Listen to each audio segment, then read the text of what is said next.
श्री आदिनाथ भगवान की, भूगर्भ से प्रकटे श्री मुनि सुब्रतनाथ भगवान की, चिंतामणि श्री पार्श्वनाथ भगवान की, विश्ववन्नी श्री महावीर भगवान की, जिनवाणी माता की, परम पूजाचा गुरुदेव श्री सन्मति सागर जी महाराज की, परम पूजाचा गुरुदेव श्री ज्ञान सागर जी महाराज की, यस्य स्वयं स्वभावाप्तिरभावे कृत्सन कर्मिणा तस्मै संज्ञान रूपाय नमोस्तु परमात्मने।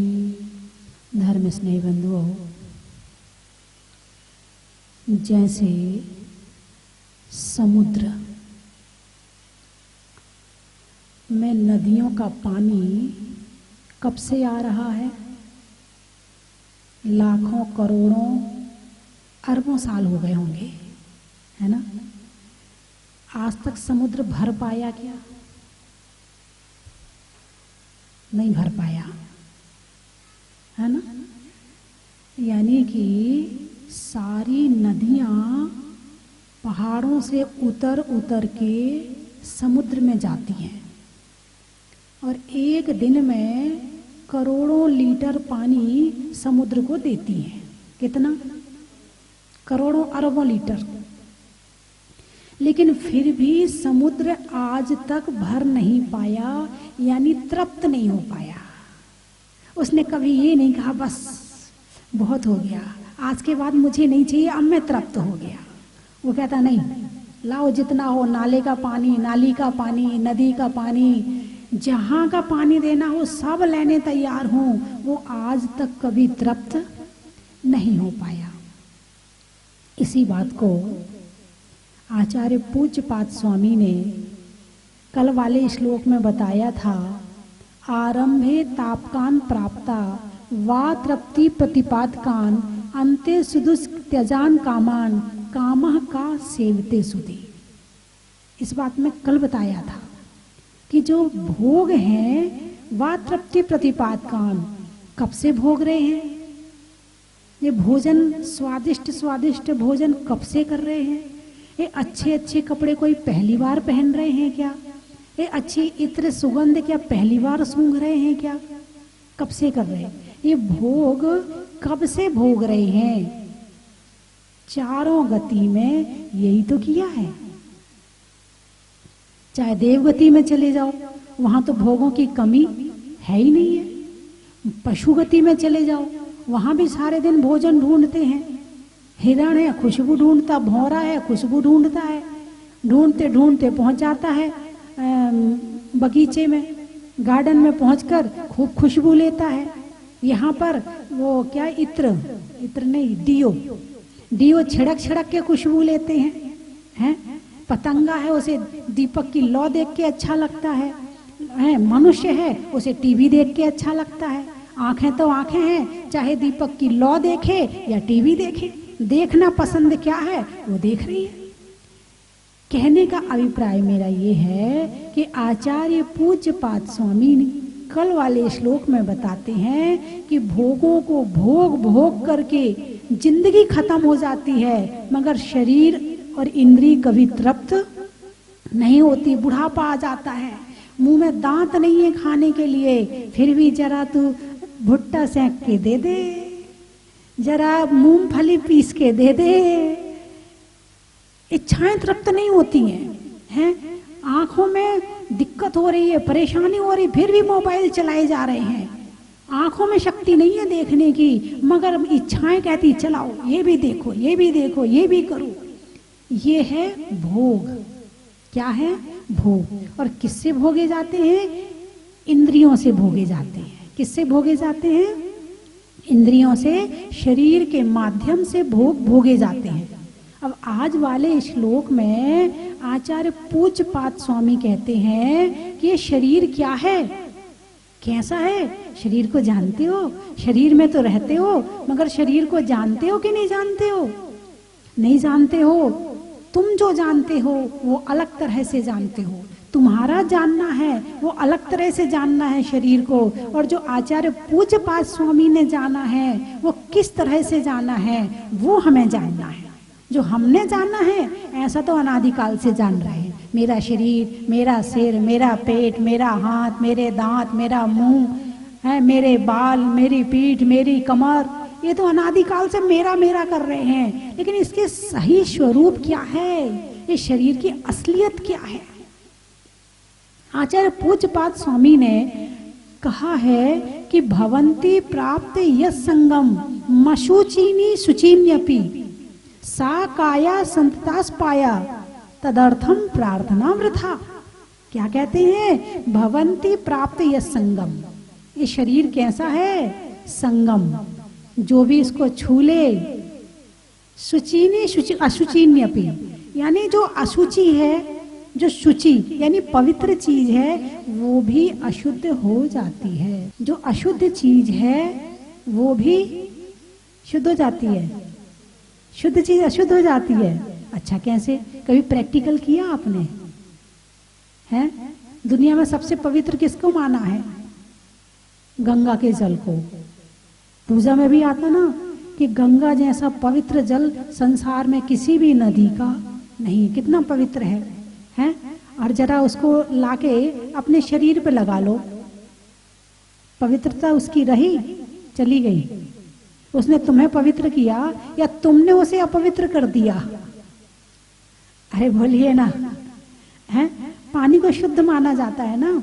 जो पानी भगवान के सिर पर चला जाए वो गंधोदक बन जाता है, और वो पानी यदि इंसान के सिर पर चला जाए नहाने में तो नाली में चला जाता है। भगवान के सिर पर गया, भगवान का भी, अरिहंत भगवान का शरीर तो है ना, परम औदारिक है। कैसा शरीर है? उन्होंने तपस्या करके अपने शरीर को परम औदारिक कर लिया है। तो उनका शरीर परम औदारिक, जो चीज उनके शरीर में चली गई वो अशुद्ध भी शुद्ध हो गई, और जो चीज इंसान के संसर्ग में आ गई, इंसान ने जैसे छू लिया है, वो शुद्ध भी अशुद्ध हो जाता है। ऐसा देखने में मिलता नहीं कि अच्छा आप लोग कपड़े पहनते हो, हैं? बढ़िया धोबी के यहाँ से प्रेस करे हुए कपड़े आए, बढ़िया उसमें डीओबी छिड़का और बढ़िया बिल्कुल प्रेस के कपड़े पहने। अब उस कपड़े को तुमने पहन लिया, अब उस कपड़े का क्या हाल हुआ? किस लायक रहा वो? किस लायक रहा? उसे कोई दूसरा पहन सकता है? ले पहन ले तू, है तेरे पसीने की बदबू आ रही है इसमें, मैं नहीं पहनूंगा तेरे कपड़े, तेरे उतरे हुए कपड़े मैं पहनूं? मैं तो नहीं पहनने वाला, और वो भी तेरे तुरंत के उतरे हुए। चल धुले धुलाए हो तो फिर भी सोच लूं मैं, बीच में पानी आएगा, कपड़ा को धोएगा, तब वो दूसरे के लायक हो पाएगा। तुमने जो वो कपड़ा पहन लिया है वो कपड़ा कोई दूसरा पहनने के लिए तैयार नहीं है। शरीर से स्पर्श हो गया, शरीर ने छू लिया, कपड़े ने छू लिया शरीर को तुम्हारे। अब वो कपड़ा किसी काम का नहीं रहा, किसी दूसरे के काम का नहीं रहा। इतना अशुद्ध है ये शरीर, हैं? दिपे चाम चादर मड़ी, हाड़ पिंजरा दे, और भीतर यासम जगत में और नहीं घिनगे। क्या कहा है? दिपे चाम चादर मणि। शरीर कैसा है? चाम की चादर है। जैसे तुम बिस्तर बिछाते हो, है ना, और उसके गद्दे के ऊपर क्या बिछाते हो? चादर। अब तुम्हारा गद्दा कितना भी गंदा हो, चादर बढ़िया बिछा दी तुमने, ऐसे ही है ना? चादर अच्छी बिछा दी, बढ़िया सुंदर लगने लगा। जितनी सुंदर चादर उतना बढ़िया बिस्तर। नीचे कौन देख रहा है? जितनी सुंदर चमड़ी उतने सुंदर तुम। अंदर कौन देख रहा है? अंदर क्या भरा पड़ा है? इसके अंदर क्या भरा है? यदि इसकी चादर को उतार के देखा जाए ना तब पता चलेगा। दिपे चाम चादर मणि, हाड़ पिंजरा दे।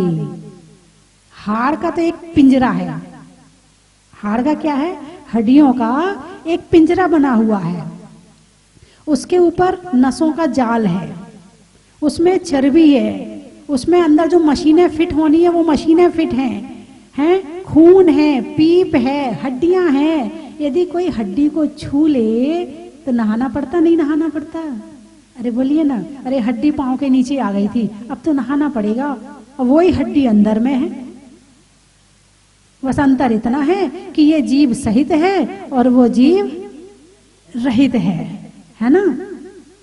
तो दिपे चाम चादर मढ़ी, ये शरीर चमड़ी से ढका चादर। कल चर्चा चल रही थी, मैंने कहा देखो कितने अच्छे तरीके से चादर बिछाई गई है, एक सिकुड़न नहीं है क्या? एक भी सिकुड़न है क्या? है? लेकिन आएगी कि नहीं आएगी? भाई चादर बिछाओ तो उस समय सिकुड़न नहीं होती है, और जब रात को आराम से सो जाओ और सुबह उठो तो कितनी सारी सलवटें रहती हैं उसके ऊपर। ऐसे इस जिंदगी को जी लो, और जीने के बाद जब बुढ़ापा आ जाए तो कैसी झुर्रियां पड़ जाती हैं। जवानी में कैसे होते हैं, खजूर जैसे होते हैं, और बुढ़ापे में कैसे हो जाते हैं? अरे बोलिए ना, छुहारे जैसे हो जाते हैं। एक एक सिकुड़न गिन लो सारी, किसकी हालत है ये शरीर की। बुढ़ापा किसको आया, आत्मा को या शरीर को? मन तो अभी भी उतना ही चंचल है, मन तो अभी भी उतना ही डिमांड कर रहा है, मन तो अभी भी उतना ही सोच रहा है, उसके सोचने में कमी नहीं है। ब्रेक लगाया है तो शरीर ने लगाया है, बुढ़ापा आया है तो शरीर के ऊपर आया है। और ये जो चीज को छू ले, मसूचिनी शुचिन्यपि, कितना भी शुद्ध पदार्थ हो अशुद्ध हो जाता है। अब इसको शुद्ध कर सकते कि नहीं कर सकते? शरीर को शुद्ध कर सकते कि नहीं? हाँ, हम नहाते हैं और शुद्ध पानी से नहाते हैं हम तो, और शुद्ध पानी से नहाकर शुद्ध कपड़े पहन लेते हैं तो शुद्ध हो गए। ऐसे ही है ना? है? कितनी देर के लिए, कितनी देर के लिए शुद्ध हुए? बस दिन दिन के लिए हुए। और कभी कोई दूसरा आके छू जाए जो छू नहीं सकता है, ऐसा व्यक्ति आके छू जाए तो फिर गड़बड़। तो ये अशुद्ध शरीर को यदि स्थायी रूप से शुद्ध करना चाहते हो तो रत्नगण शापकाचार में आया है रत्नात्रय पवित्रते। ये शरीर रत्नात्रय से पवित्र होता है। ये शरीर कितना अशुद्ध है, इसकी इतनी बुराई कर रहे, इतनी बुराई कर रहे, इसमें मल भरा है, इसमें पीप भरी है, इसमें खून भरा है, इसमें हड्डियां भरी, इतना बुरा शरीर है। और आप मुनिराज के चरण छूते हो कि नहीं छूते हो? आप साधु संतों के चरण छूते कि नहीं छूते? अरे बोलिए ना, इतना अशुद्ध शरीर है फिर भी तुम पांव छुए जा रहे हो, ऐसा क्यों कर रहे हो? किसने शुद्ध किया उस शरीर को? पूजनीय किसने बनाया? वंदना के योग्य किसने बनाया उस शरीर को? तप ने बनाया, त्याग ने बनाया, संयम ने बनाया।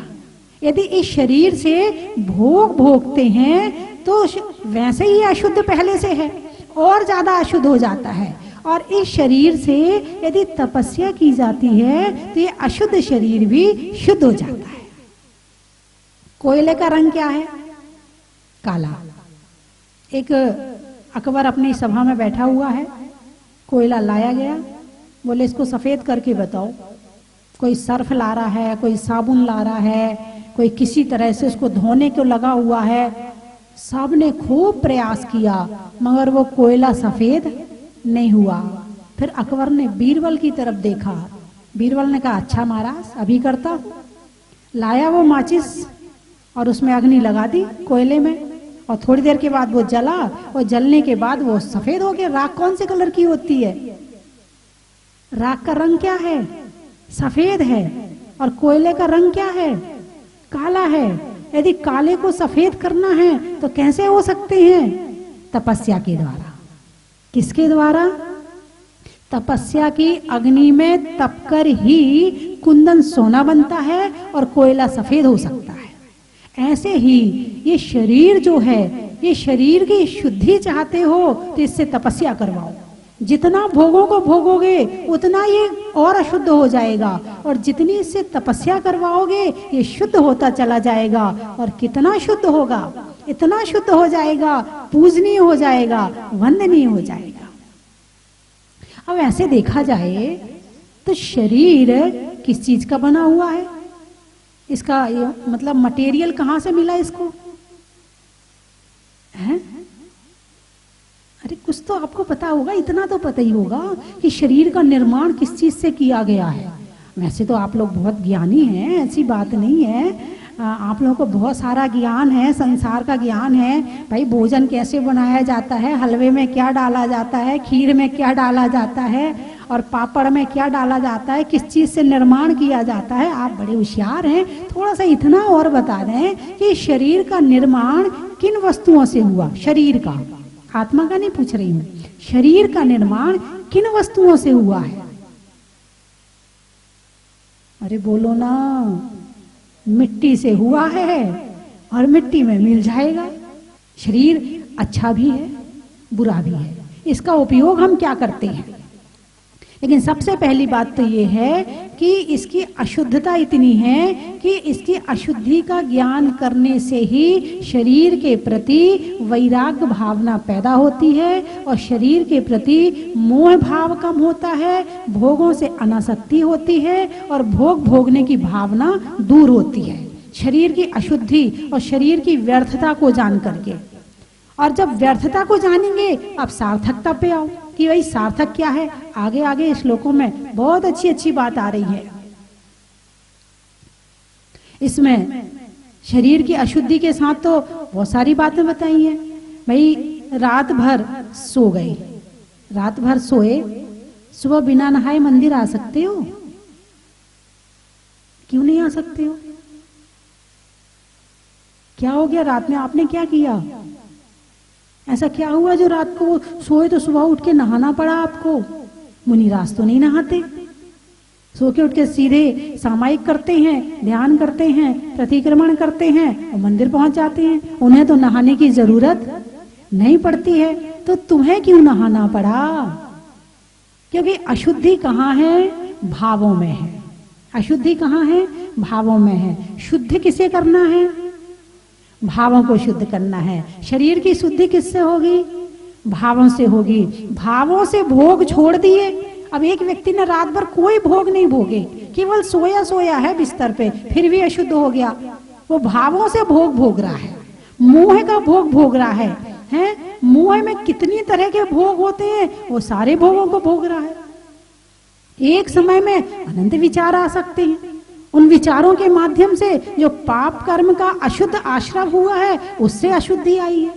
और मुनिराज तो रात को जितनी देर भी उन्होंने निद्रा ली, सुबह उठ के फिर ध्यान करने लगे, फिर प्रतिक्रमण करने लगे, शुद्ध भाव करके सोए थे और सो के उठे फिर शुद्ध करने लगे। तो शुद्धि कहाँ से आती है? शरीर से या आत्मा से? अरे बोलिए ना, शुद्ध किसे करना है? आत्मा को शुद्ध करना है, भावों को शुद्ध करना है, या शरीर को शुद्ध करना है? आप व्यक्ति की तारीफ करते हो, किससे करते हो? उसके विचारों से, उसके स्वभाव से, या उसके शरीर से? स्वभाव से, उसके विचारों से। भाई उसके भाव बहुत अच्छे हैं, उसके विचार बहुत अच्छे हैं, उसके उसका स्वभाव बहुत अच्छा है। और शरीर कितना भी सुंदर हो, कितना भी सुंदर हो, यदि भाव शुद्ध नहीं है तो वो शरीर किसी काम का नहीं है। मैं तो हमेशा बताती हूँ, एक घर में, परिवार में 4 बेटे हैं, एक बेटा बहुत सुंदर है और एक बेटा बिल्कुल काला है, 2 सामान्य हैं। इसी तरह से एक बेटा, सुंदर वाला बेटा बहुत खराब स्वभाव का है, काला वाला बेटा बहुत अच्छे स्वभाव का है, 2 सामान्य स्वभाव के हैं। माँ को कौन सा बेटा पसंद आएगा? काला वाला। काला पसंद आ जाएगा। क्यों? उसके भाव अच्छे हैं। क्यों? उसके भाव अच्छे हैं। तो इंसान शरीर से शुद्ध तो कभी हो ही नहीं सकता है, क्योंकि शरीर का स्वभाव ही अशुद्धि छोड़ना है। नवमल द्वार बहेरी निशिवासर, नाम लिए घिन आवे। नाम ले लो, नाम मत ले। क्या तूने गंदी चीज का नाम ले लिया? नाम लिए घिन आवे। आदि उपाधि अनेक तहां तय, कौन सुधी सुख पावे। हैं? इसमें अनेक तरह की आधियां भरी हैं, व्याधियां भरी हैं, उपाधियां भरी हैं। सुधी यानी कौन ज्ञानी होगा जो इस शरीर में सुख की प्राप्ति करना चाहेगा? ज्ञानी की बात चल रही है, अज्ञानी की नहीं चल रही है। कौन ज्ञानी होगा जो इस शरीर को अपना मान करके कौन इसमें रमना चाहेगा? अरे शरीर में तो इतनी अशुद्धि है, यदि शुद्ध बनाना है तो आत्मा को बनाओ। इस शरीर में डीओ लगाते लगाते तो पता नहीं कितनी उम्र बीत गई, आज तक खुशबू नहीं आई इसमें से। जितना डीओ लगाया था वो और खराब हो गया। अरे बोलिए ना, कितने डिब्बे खत्म कर दिए हैं डीओ के। अभी दिवाली आ रही है, सबके डिब्बे निकलेंगे, साल भर में गिन लेना, निकाल निकाल के खत्म कर करके डालते जाते हो। दिवाली में फिर सफाई होती है, फिर गिन लेना है। इसी तरह से जैसे कि कोयले को कितना भी आप धो, कितना साफ करो, कितनी अच्छी बढ़िया बढ़िया साबुन लगा दो, और तो और फेयर एंड लवली लगा दो। अरे बोलिए ना, बड़े खुश होते फेयर एंड लवली के नाम से लोग। कितनी लगा दो, कोयला सफेद हो सकता है? नहीं हो सकता है। ऐसे ही इस शरीर को सारी जिंदगी क्रीम पाउडर से नहला दो, क्रीम पाउडर के टब में बैठ के उसको घिसते रहो शरीर को, मगर इस शरीर में से कभी खुशबू आने वाली नहीं है। इस शरीर में से कभी जब भी आएगी तो दुर्गंध ही आएगी।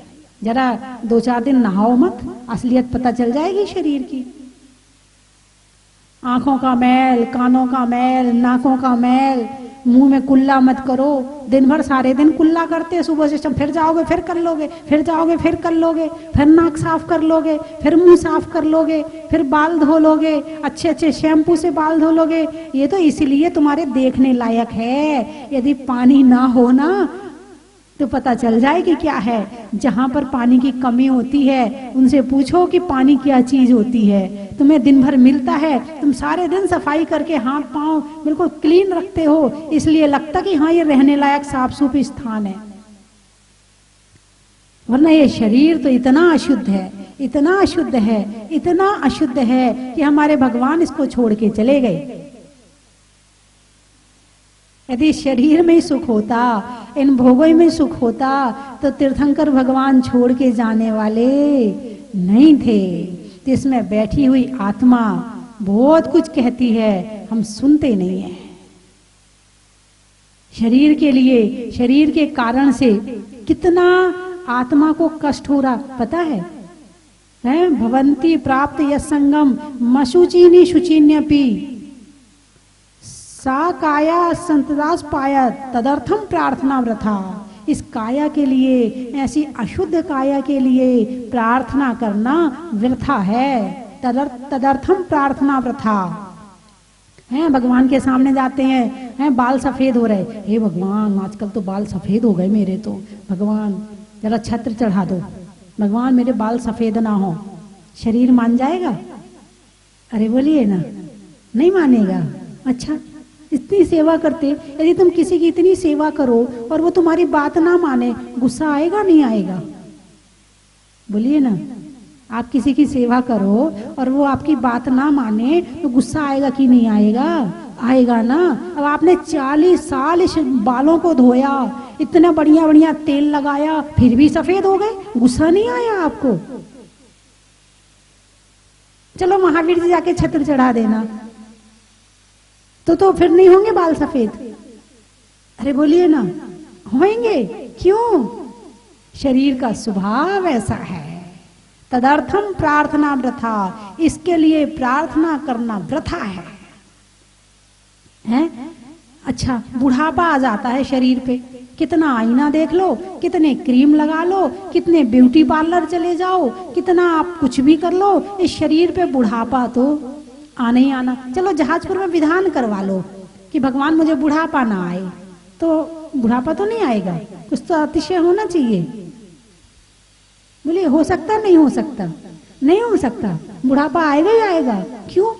आपने शरीर को इतना बढ़िया काजू किशमिश और जो इसने मांगा वो खिलाया, वो सब कुछ आपने किया, उसके बाद भी बुढ़ापा आ जाएगा। इतनी सेवा करने के बाद भी आपकी बात नहीं मानेगा, वो नहीं मानेगा। जब आपका शरीर आपकी बात नहीं मान रहा है और आपको गुस्सा नहीं आता है, तो जब सामने वाला आपकी बात नहीं मानता है तो आपको गुस्सा क्यों आता है?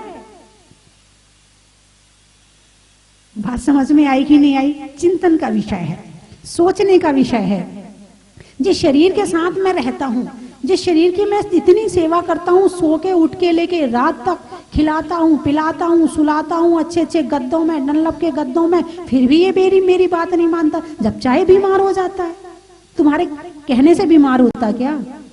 तुमसे पूछ के बीमार होता, चल मैं बुखार हूँ और मैं आना चाहता हूँ तुम्हारे शरीर में, आ जाऊं क्या? ऐसा कभी हुआ क्या? है? नहीं हुआ, आ जाता है। ओहो, ते शरीर कैसा है? इसके लिए प्रार्थना करना वृथा है। क्या कहा है? इसके लिए प्रार्थना करना वृथा है। जिसका आयु कर्म खत्म हो जाए उसके लिए कितनी प्रार्थना कर लेना। आयु कर्म खत्म हो गया, फिर लोग कहते अरे धर्म काम नहीं आया। अरे धर्म तो बहुत काम आया, उसके काम इस जन्म में भी आया है और अगले जन्म में भी आएगा। उसका आयु कर्म खत्म हो गया, तुम रोक सकते हो उसे? कोई डॉक्टर, कोई नहीं रोक सकता है। चाहे करोड़ों रुपए की दवाइयां सामने रखी हों, आयु कर्म खत्म हो जाए तो इस शरीर से जाने से कोई आत्मा को नहीं रोक सकता। इसके लिए प्रार्थना करना वृथा है। तदर्थम प्रार्थना वृथा। ऐसे अशुद्ध शरीर के लिए प्रार्थना करना बेकार है। लेकिन करते क्या हैं? हे भगवान, हमारे घर वाले सुखी रहें, हम सुखी रहें, हमारा शरीर अच्छा रहे, बहुत बीमारियां हो रही हैं, भगवान प्रार्थना करते हो नहीं करते हो? अरे बोलिए ना। लेकिन इसमें आचार्य पूज्यपाद स्वामी क्या कहते हैं? इसके लिए प्रार्थना करना वृथा है। तुम तो भावों में विशुद्धि बनाओ, परिणामों को शुद्ध करो, उससे जो पुण्य कर्म का आश्रय होगा ये शरीर अपने आप ठीक हो जाएगा। और तुम इसको ठीक करना चाहोगे, ये कभी ठीक नहीं होगा। हैं? जड़ में पानी डालोगे, पेड़ अपने आप हरा भरा रहेगा। पत्तियों में पानी डालोगे, सूख जाएगा। हम कहाँ डालते? हम पानी डालते हैं शरीर में, जड़ में नहीं डालते हैं। आत्मा को विशुद्ध करें, आत्मा को शुद्ध करें तो धीरे धीरे करके शरीर अपने आप शुद्ध हो जाएगा। लेकिन हम शुद्ध करना चाहते हैं शरीर को, इसके लिए भगवान से प्रार्थना करते, अपने शरीर के लिए करते हैं, अपने घर वालों के शरीर के लिए करते हैं, अपने रिश्तेदारों के शरीर के लिए करते हैं। शरीर के कीड़ा हैं, शरीर में ही पड़े रहते हैं। मेरी बात आपकी समझ में? अरे बोलिए ना, आ गई? तो आज से शरीर की चिंता तो अच्छा, आप लोग तो हंस रहे हैं।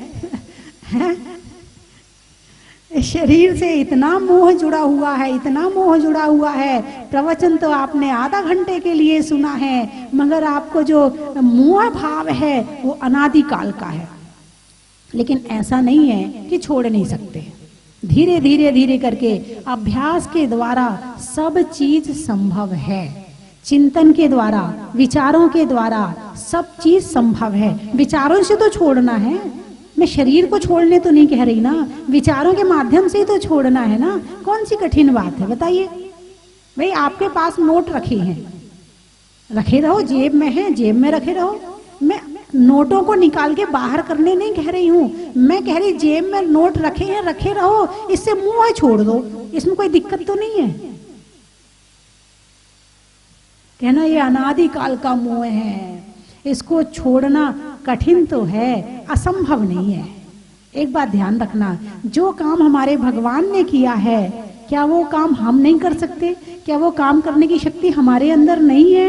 है। लेकिन इसके लिए प्रयास, पुरुषार्थ, संगति भी चाहिए। जो लोग ये काम कर रहे हैं, रोज रोज मंदिर जाते हैं, साधुओं के पास जाते हैं, क्यों जाते हैं? इन्हीं संस्कारों को लेने के लिए जाते हैं। और ये संस्कार यदि आ जाते हैं तो इन संस्कारों के माध्यम से हम अपनी आत्मा को सुखी कर सकते हैं। और जिसकी आत्मा सुखी है उसको शरीर को सुखी करने की जरूरत नहीं है। तीर्थंकरों में वीर का, सागरों में क्षीर का, और चिंता नहीं करने में शरीर का। नदी में नाव का, शरीर में पांव का, और शुद्ध करने में भाव का। चावल में चुनने का, बुनाई में बुनने का, और ध्यान से प्रवचन सुनने का। अनाज में दाने का इनाम में पाने का और सुने हुए प्रवचनों को घर ले जाने का। बोले 24 भगवान की। भूगर्भ से प्रकटित स्वस्ति धाम जहाजपुर में विराजमान 1008 श्री मुनीश्वरनाथ भगवान की कृपा और परम पूजनीय गणनीय रत्न स्वस्ति भूषण माता जी का मंगलमय आशीर्वाद आप सभी पर हमेशा बना रहें और ये कोरोना महामारी जल्दी खत्म हो और आप जहाजपुर आकर के बड़े बाबा के दर्शन कर सके, अभिषेक कर सके, शांति धारा कर सके, ऐसी भावना बाता हूँ। बंधुओं, 10 लक्षण महापर्व में एक दिन आता है उत्तम त्याग का और उस उत्तम त्याग में भी महत्व है दान का। हमारे शास्त्रों में 4 प्रकार के दान बताए हैं: औषध दान, शास्त्र दान, अभय दान और आहार दान। इन सब में भी आहार दान का विशेष महत्व है। इसको विशेष बताया गया है क्योंकि श्रावक और साधु इस धर्म रूपी रथ के 2 पहिए हैं। साधु के बिना ये धर्म रूपी रथ नहीं चल सकता और न श्रावक के बिना चल सकता है। बंधुओं, आहार के द्वारा हम साधुओं के शरीर की रक्षा करते हैं और साधु अपनी चर्या के द्वारा, अपने प्रवचनों के द्वारा हमारी आत्मा का कल्याण करते हैं।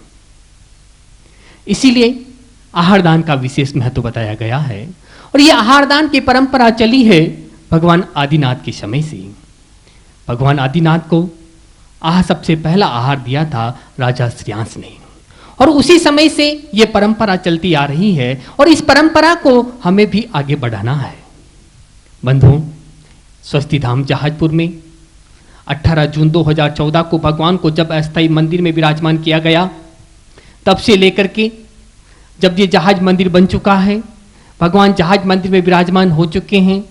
कई साधु संत, आर्य का माता जी, तपस्वी, कई यहाँ पर त्यागी वृत्ति सब यहाँ पर आए हैं और जब भगवान के दर्शन करते हैं, इस क्षेत्र को देखते हैं, तो एक बात अवश्य कहते हैं कि ऐसी प्रतिमा के दर्शन हमने आज तक नहीं किए हैं।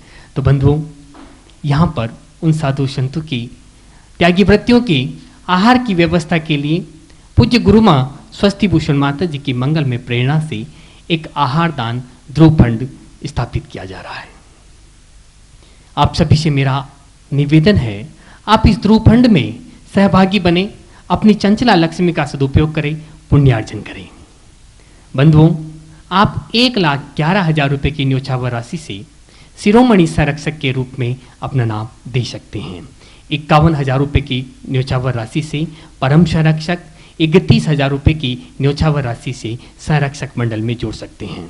साथ ही 21,000 और 11,000 रुपये की न्योछावर राशि से आप श्रावक सृष्टि के रूप में जुड़ करके इस दान योजना में और आहार दान ध्रुव फंड में अपना योगदान दे सकते हैं, पुण्यार्जन कर सकते हैं। जो संरक्षक मंडल तक के नाम होंगे उन सभी के नाम की शिलापट पे वहाँ पे लिखवाए जाएंगे। जो आहारशाला यहाँ पर स्थापित की गई है उसके अंदर आप सभी के नाम की वहाँ पर लिखवाए जाएंगे। साथ ही आप सभी के नामों की घोषणा पारस चैनल पर भी की जाएगी। कंचन की थाल को सजाओ रे आज, रत्नों की थाल को भर लाओ रे आज। आओ आओ करे रे गुणगान आरती भगवन की।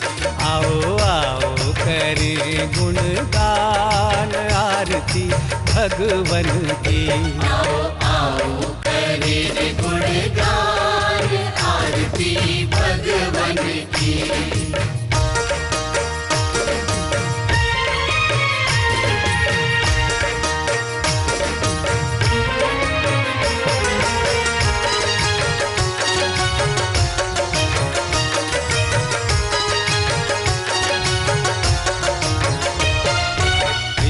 सुमित्र के राज दुलारे, माँ पद्मा जी के नैनों के तारे।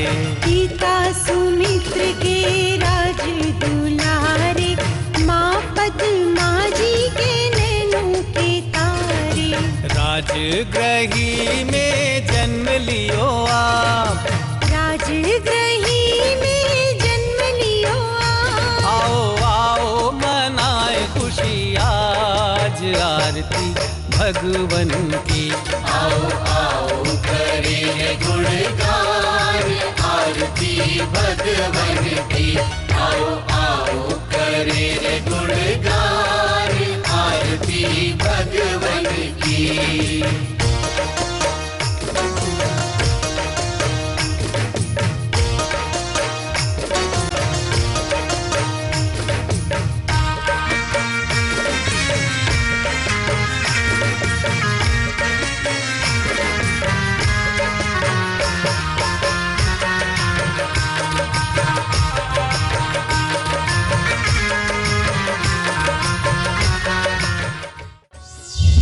द्वार सजेगी बंधनवार।